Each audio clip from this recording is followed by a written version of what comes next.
Buscando la verdad. Iniciamos la jornada de entrevistas y debates, la opinión diversa y libre en la revista de Opinión Democracia. Queremos dar la bienvenida a nuestros primeros invitados, el doctor Rodrigo Tenorio, académico, psicólogo clínico, y el doctor Santiago Acurio, catedrático experto en temas informáticos. Les invitamos a un diálogo para conocer y explicar por qué el incremento de casos de pornografía infantil. Hace poco la Policía Nacional hizo nuevos allanamientos y aprehendió a quienes están presuntamente vinculados a pornografía infantil. Doctor Santiago Acurio, ¿cómo funcionan estos casos de pornografía infantil y cómo evitarlos? Muy buen día. Buenos días, estimado Miguel. Gracias por la entrevista. Bueno, el tema de la pornografía infantil es un tema bastante complicado porque es parte de estas economías ilícitas, economías ilegales o mercados ilegales que, negocian con estas imágenes justamente que son fruto de la explotación sexual a niños, niñas y adolescentes. Entonces, es una cosa que es un negocio, el tema del cibercrimen y sobre todo este tema de la pornografía infantil, es un negocio lucrativo porque hay un grupo de pedófilos o ciberpedófilos que consumen estos contenidos ilícitos y entonces pagan grandes cantidades de dinero por estas fotografías o videos en los cuales se ve justamente la explotación sexual a niños, niñas y adolescentes. Entonces, esto creció también a raíz de la pandemia. Ahí estuvimos en vamos a decir así, se generó una transformación digital forzada porque la gente se tuvo que ir a lo virtual, a la virtualidad. Entonces, en el ciberespacio, estábamos aislados y esto fue justamente algo que impulsó que crecieran en este caso este tipo de delitos de tipo informático o cibernético. Entonces, la Policía Nacional, a través de la cooperación internacional, básicamente cooperación de Estados Unidos, ellos al momento de que detectan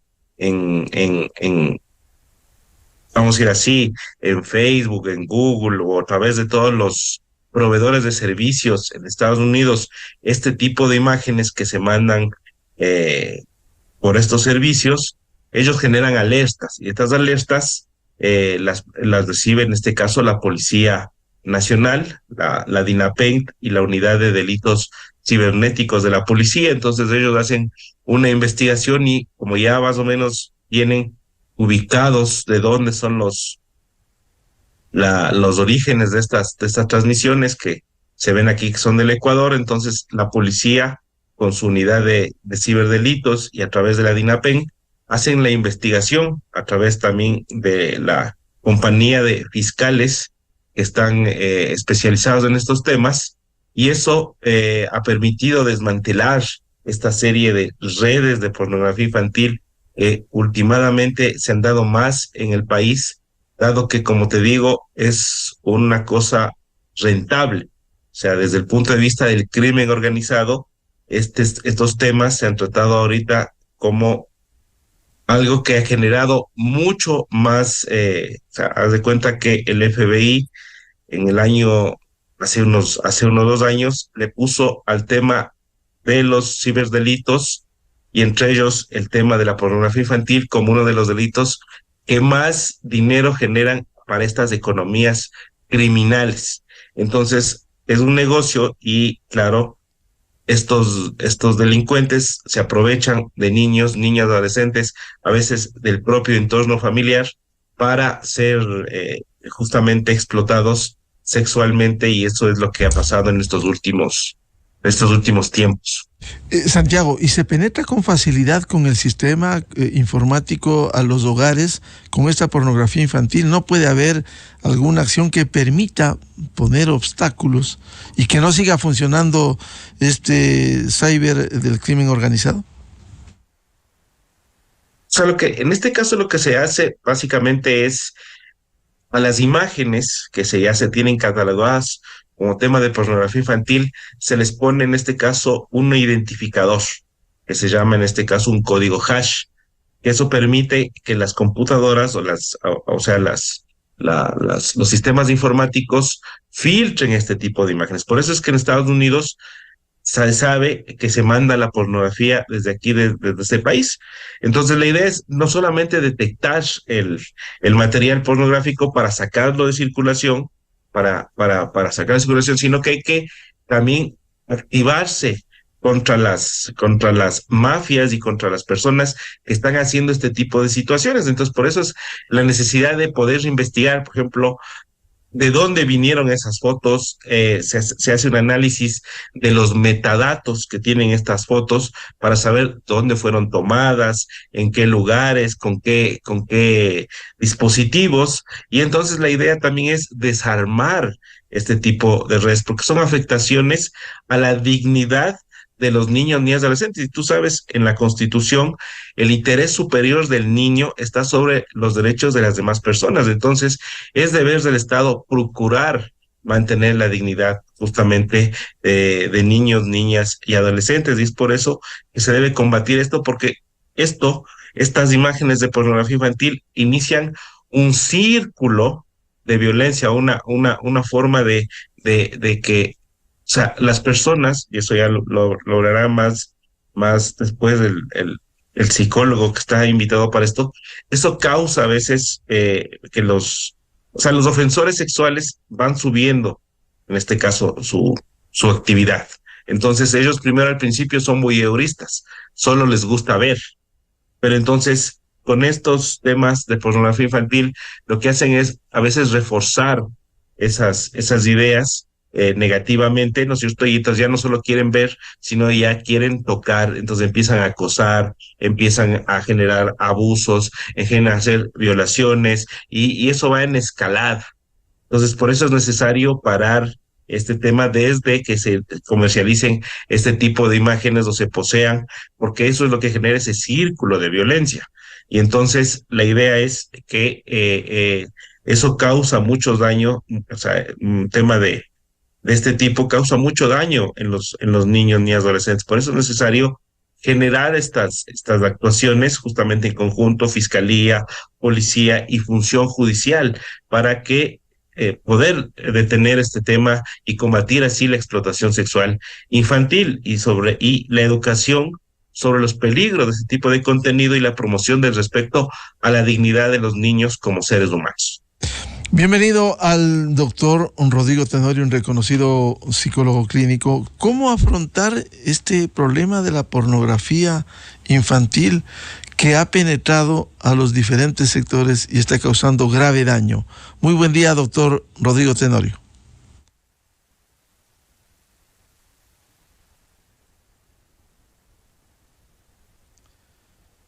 (6:49) en el territorio continental ecuatoriano. Diálogo con el doctor Santiago Acurio. Él es catedrático experto en temas informáticos. Y también invitamos al doctor Rodrigo Tenorio, un reconocido académico y psicólogo clínico, que lo invitamos para hacer estas reflexiones sobre la pornografía infantil y, como bien nos ha ilustrado el doctor Santiago Acurio, resulta un negocio lucrativo, esta acción ilegal a través del cibercrimen y la pornografía infantil, en donde se filtran fotografías y esto crece, inunda con esta información que circula y que causa mucho daño. El Estado tiene la obligación de la protección y dignidad a los menores, y precisamente parte de ello tiene que ver con esta situación. Bien, doctor Rodrigo Tenorio, muy buen día. ¿Cómo enfrentar esta circulación de la pornografía infantil? Muy buen día. Buenos días, Miguel, y muchas gracias por la invitación. Recordemos que los niños han sido las víctimas propiciatorias desde siempre. Mueren muchísimos niños para salvar a otro en la mitología o en la historia. los niños han sido abusados, ellos ocupan ese lugar, el lugar de las víctimas, sin niños victimizados, como si no hubiese sociedad. Entonces, la pornografía infantil ingresa ahí porque ellos saben que una vez pervertidos los niños, cuando ellos sean adolescentes, cuando ellos sean adultos, volverán a eso, porque el mal ya está ocasionado. Cuando sean grandes, ellos serán los grandes consumidores de la pornografía. Por una parte. Por otra parte, también buscan a los niños porque hay un morbo ahí.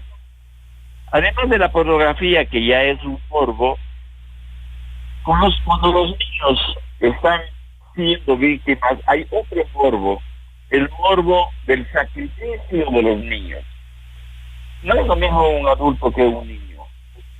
El cuerpo del niño es un cuerpo especial, el cuerpo de la niña es un cuerpo especial. No es el mismo cuerpo del adulto. Es un cuerpo medio sacralizado. El cuerpo del adulto es otro cuerpo. El cuerpo de la niña es un cuerpo sacralizado, es decir, virgen, muy privado. Cuando la pornografía llega a los niños, quita los velos que cubren esos misterios de un niño, los misterios de la niña. Entonces, una vez que el niño ha sido dañado, los dueños de la pornografía hacen un negocio tremendo, porque copian esa sacralidad de los niños. Que ha hecho casi nada para prevenir esa delincuencia. Son delincuentes y son los peores delincuentes. Así nosotros nos llenamos la boca porque cogieron a un ladrón, porque detuvieron a un ministro que estaba robando, pero no hacemos casi nada para cuidar a los niños. Cuando esos niños son abusados sexualmente, bajamos el telón para que no haya más escándalo. Por supuesto, la familia no se va a ofrecer para exponer a los niños todavía más, pero el daño que se hace a los niños con la pornografía infantil no tiene remedio. A nosotros han llegado, a nosotros los profesionales, niños abusados de esa manera. El daño ocasionado es tan grande, Miguel, que no hay terapia que lo pueda salvar. Ya están condenados. Y eso es gravísimo. Eso no entiende la sociedad. Eso no entienden los poderes. Simplemente ven que se quedan en el abuso como el abuso, más no en la parte grave, gravísima, que es la destrucción de los niños.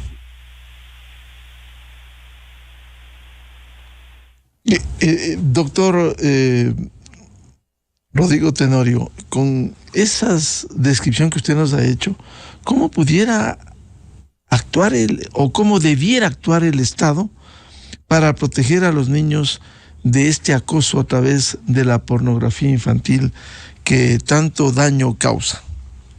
De hecho, el Estado ya protege a los niños. Hay escuelas propias para ellos, lugares propios, hay maestros supuestamente sanos. El Estado hace en general lo que debería hacer.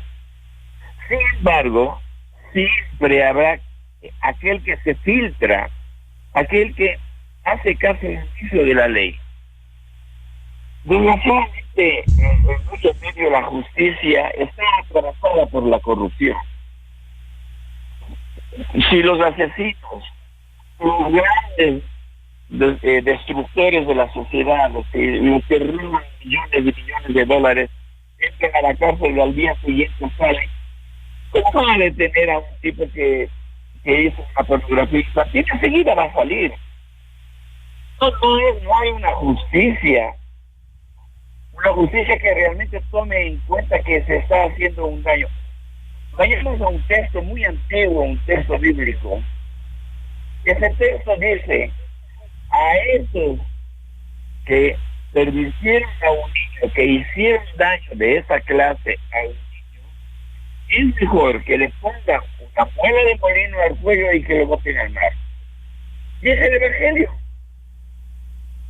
Pero en el país todos se lavan las manos, todos se hacen de la vista gorda, no ha pasado nada. Ya al Estado, a los gobiernos, les es suficiente el pequeño escándalo de este momento y con eso se tapa todo.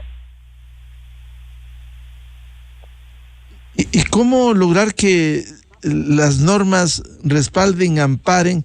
Porque no se trata solo de la vigencia de disposiciones legales que protegen al menor, a su dignidad, sino también la acción de quienes deben hacerlo y protegerlo, doctor Tenorio. Bueno, lo primero de lo primero es la educación. Todos los niveles de educación. En primer lugar, en la casa. Recordemos que en la casa están supuestamente protegidos los niños, pero no es así. El primer lugar en donde se abusa de los niños es en la casa. Durante el comienzo de la pandemia, hubo en el Ecuador más de 15 niños asesinados. ¿Quién les asesinó? ¿Un asesino de la calle? Sí, fueron los adultos de la casa. El padre, la madre, el tío, ellos asesinaron a los niños. Durante ese tiempo de la pandemia hubo un número incomprensible de niños abusados sexualmente. Y no pasó nada. Nuestra política respecto a los niños es guardar silencio, tapar, no escandalizar, bajar el telón, y con eso todo se ha solucionado. Vuelvo con el doctor Santiago Acurio, catedrático y experto en temas informáticos. ¿Cómo combatir con mayor eficacia, si existan las herramientas, si hay normas legales que debieran proteger a los menores? Sin embargo, hay una gran penetración y por ello vemos hace poco incluso un operativo que detuviera a quienes están en este negocio de la pornografía infantil. Lo que tenemos que hacer en este caso es, yo siempre les digo en mis conferencias que mientras el crimen es organizado, nosotros no estamos todavía organizados. Entonces, la primera cuestión es colaborar entre los operadores de justicia. Tenemos que estar en la misma página, tanto la fiscalía, la función judicial, la policía, ¿cierto? Porque esto es básicamente combatir a un crimen execrable como es el tema de la pornografía infantil. Entonces hay que unir esfuerzos y efectivamente muchas personas ven que pasan estos hechos y las personas no son sancionadas. Las personas no son sancionadas o no se publicita ese tipo de situaciones cuando son sancionadas, porque recuerden que en este tipo de delitos la gente puede recibir hasta 27 años de pena privativa de libertad, ¿no es cierto? Dependiendo de las circunstancias en que se dé estos delitos. Y efectivamente son a veces los padres, los cercanos, los que están al cuidado de los niños, son los que efectivamente realizan estos hechos. Entonces está tipificado tanto en el 103 como el 104, no solamente el que filme, el que grabe, el que distribuya, sino también el que posea, el que lleva, venda. Entonces, y son penas bastante importantes. Pues la idea es que se haga esta colaboración. Entonces tienen que ponerse de acuerdo. Ahora ya tenemos unidad de ciberdelito en la fiscalía, tenemos unidad de ciberdelito en la policía judicial. Y entonces ahora toca aterrizar en los jueces para darles capacitación sobre justamente el tema de la valoración de la evidencia digital, porque todas estas imágenes pornográficas ya no es que están en fotografías impresas, son imágenes que se mandan por archivos digitales. Entonces, el juez debe comprender cómo funciona la evidencia digital. Tiene que saber cómo esa evidencia digital se preserva y cómo esa evidencia digital se presenta luego en un proceso judicial para hacer prueba en el juicio. Entonces, eso a veces es lo que falta, una falta de capacitación.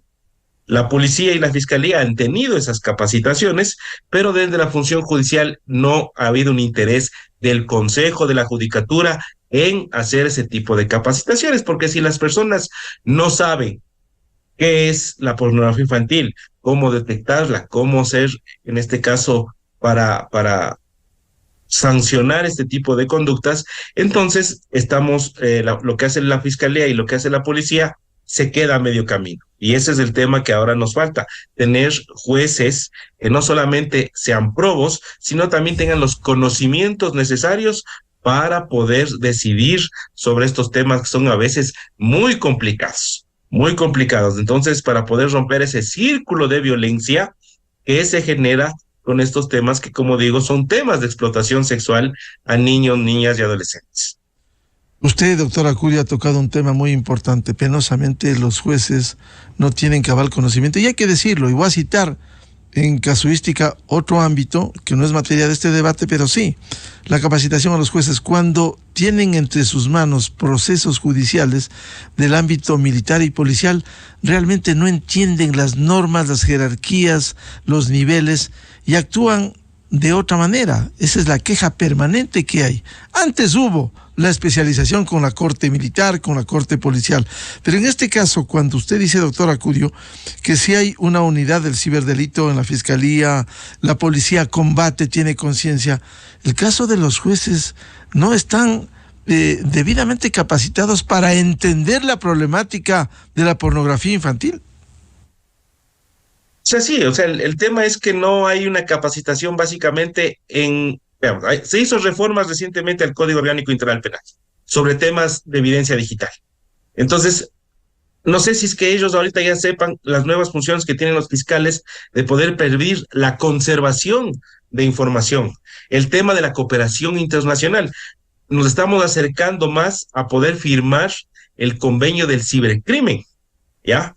Entonces, ese tema de cooperación internacional, que es el convenio del cibercrimen, nos va a permitir tener una mejor combate a este tipo de delitos, no solamente los de pornografía infantil, sino los otros tipos de delitos informáticos que tenemos en el Código Orgánico Integral Penal, porque al final de cosas son mafias de tipo transnacional, que ahora se ven, que vienen acá al Ecuador por la facilidad que se da en este caso de poder hacer, o sea, aquí la gente dice, a ver, vamos a hacer la evaluación, ¿no es cierto? Yo cometo este delito, hay una pena alta, sí, pero como no me van a sentenciar o los jueces no van a actuar, entonces hago nomás, no hay ningún inconveniente. Entonces, eso es lo que está pasando ahorita. O sea, se está dejando, no hay una respuesta del Estado, una respuesta contundente. ¿Pero por qué? Porque falta una pata, que es justamente la función judicial. ¿Quién tiene que imponer las penas? Son los jueces. Entonces, Fiscalía hace su trabajo, la policía hace su trabajo, y en este caso hay algunos jueces que no tienen en cuenta este tipo de cosas. Entonces, esa falta de capacitación le juega en contra a la administración de justicia. Y eso parte del órgano que es el que tiene que dar la cara en este sentido, que es el Consejo de la Judicatura, porque es el órgano de administración y de gobierno. Entonces, la escuela judicial tiene que empezar a capacitar a las personas que van a ser jueces para empezar una verdadera carrera judicial. Y se tiene que informar. Cuando hay, por ejemplo, sentencias por temas de violación, por temas de pornografía, ¿quién informa? En el Consejo de la Judicatura se encargan de cualquier cosa menos de informar lo que la gente necesita saber, que se hace justicia. Eso es lo que se necesita, porque si no va a seguir estos temas de impunidad, porque se dan las sentencias, pero no se informa. Y lo que no se informa simplemente no existe. Entonces, esas son cosas que hay que cambiar. Claro, eso implicaría... Y ahí sí... Claro, doctor Acudio... Hay que llamar, o sea... concienciar al país de la realidad, Sí. de quiénes son los actores cuando se ha llegado en el debido proceso y derecho a la defensa a la comprobación de este ciberdelito. Eso es lo que se necesita, eso es lo que se necesita. Entonces, ese es un trabajo mancomunado porque aplicando la Constitución, el 226 de la Constitución te dice que los organismos del Estado tienen que colaborar para poder, en este caso, preservar los derechos y libertades de las personas. Pero entonces no vemos esa colaboración de parte de ciertas autoridades, como en este caso el Consejo, la Judicatura. Colabore con la Fiscalía, colabore con la policía, reúnanse, ¿no es cierto? Para que en este caso sea una cuestión coordinada. Por eso digo, mientras el crimen es organizado, nosotros no lo estamos. Y esa es una de las fallas y por eso seguimos siendo atractivos para que vengan aquí las mafias del crimen organizado y se sitúen porque dicen, vea, aquí podemos hacer esto. Nos acometemos el delito y luego salimos, o no nos sentencian, o no nos llega. Entonces, esa impunidad es la que también hay que enfrentar, pero con decisiones, en este caso, como usted dice, respetando el debido proceso y la presunción de inocencia, con decisiones firmes para convertir este tipo de delitos. Doctor Rodrigo Tenorio, usted nos ha ilustrado el tema educativo que es fundamental partiendo de la familia, pero también cuando se producen estos delitos, ha dicho el doctor Santiago Acurio y ha insistido la necesidad de combatir la impunidad. Aquí no se sanciona, según ha argumentado, habiendo unidad de ciberdelito en la Fiscalía, combate la policía, hace operativos y finalmente no hay concienciación, capacitación en los jueces sobre un problema grave como es la pornografía infantil, doctor Tenorio. Mire, Miguel, no solamente es el hecho de que se conoce, sino el hecho de que el tema no se ha socializado. La familia tiene vergüenza de denunciar. Creen muchísimos papás, mamás de niños y niñas abusadas sexualmente, creen que si denuncian a la policía, que si esto se hace público, el niño o la niña van a sufrir más. Entonces, la familia prefiere el silencio. Y en gran medida tiene razón. Tiene razón. ¿Por qué? En la medida en que la justicia no interviene inmediatamente y de conformidad a lo que se manda respecto a los daños a los niños, entonces no pasa nada. No hay adultos acusados, no hay adultos sentenciados. Entonces, la familia prefiere el silencio, prefiere no hacer escándalo porque la familia cree que el niño va a sufrir más si el nombre de él va a la justicia, si le llaman a dar algún testimonio, etcétera. El silencio es muy antiguo. Recordemos inclusive en la historia, toda la historia está atravesada por niños abusados sexualmente, pero el poder nunca ha hecho nada.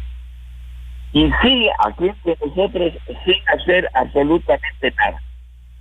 Cuando se denuncia a un profesor que ha abusado de un alumno, el proceso para juzgar al profesor y decir que es cierta la denuncia es más grande que irse a pie a la alumno. Entonces, la familia prefiere no hacer nada. Esa actitud de no hacer nada que caracteriza al poder ha permitido que el abuso sexual continúe, se aferre a la sociedad y haga tanto daño como realmente se hace. Yo siempre vuelvo a lo que aconteció al comienzo de la pandemia. Cerradas las casas con llave para que nadie salga del virus. Los niños se transformaron en el punto fundamental de la violencia. Y el máximo de esa violencia como el asesinato. Fueron muchos niños asesinados. y esos niños que fueron asesinados ya habían pasado por el abuso sexual. En las escuelas hay abuso sexual. Hay abuso sexual de los niños mayores, de los chicos mayores. Se guarda silencio también. A veces es denunciado al niño agresor, se lo saca de la escuela, pero la ley prohíbe sacar de la escuela. Entonces, volvemos a cero, porque ningún niño puede ser sacado de la escuela, ni siquiera por falta de esas tan graves como agredir a otro niño. Simplemente se le llama la atención, se llama al papá, a la mamá, y el niño tiene que seguir. Está prohibido sacar de la escuela. Cuando yo fui pequeño, yo vi un día que entró a la escuela un papá y fue y golpeó el aula del grado, y lo golpeó hasta a patada limpia. Todos los compañeros míos y los de paralelos vimos, porque estábamos haciendo educación física, pero nadie nos explicó que lo que hizo ese papá fue defender a su hijo porque el profesor le había abusado al niño. Pero ese niño fue valiente y acusó y avisó a la familia. La mayoría de los niños y niñas abusadas sexualmente en las escuelas no dicen tío, porque la misma estructura de la escuela es persecutoria, no es protectora necesariamente.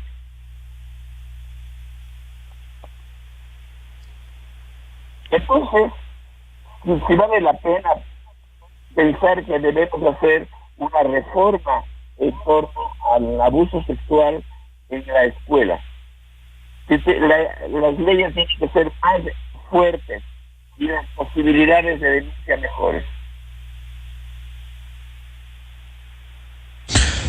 Bien, al doctor Rodrigo Tenorio, psicólogo clínico, académico, y al doctor Santiago Acurio, catedrático experto en temas informáticos. Muchas gracias por ilustrarnos. Un tema que debiera preocupar, partiendo de los hogares, de la familia, pero también al Estado en su conjunto, a fin de que no solo haya acciones desde la Fiscalía, a través de su unidad, la policía que combate la pornografía infantil, sino también los procesos judiciales con derecho a la defensa, el principio de inocencia, pero si se demuestran estos hechos, tiene que caer todo el peso de la ley y combatir esto que también está en primera línea en el Ecuador, la impunidad que sigue en el país y que necesita, en el caso de la justicia, la debida capacitación y la rectificación de procesos que no estamos viendo en el país. Muchas gracias a Santiago y a Rodrigo su atención a la revista de Opinión Democracia. Muy amable. 7:13 en el territorio continental ecuatoriano, buscando la verdad en la revista de Opinión Democracia. Vamos a una pausa publicitaria y volvemos para presentar un debate sobre las reformas laborales, la discusión que hay en la Asamblea Nacional y cómo debiera darse seguridad a fin de fomentar y generar fuentes de empleo en el Ecuador. Dos invitados, el doctor Miguel Ángel Puente, abogado laboralista, y el doctor Gabriel Recalde del Centro de Estudios de la Política Laboral.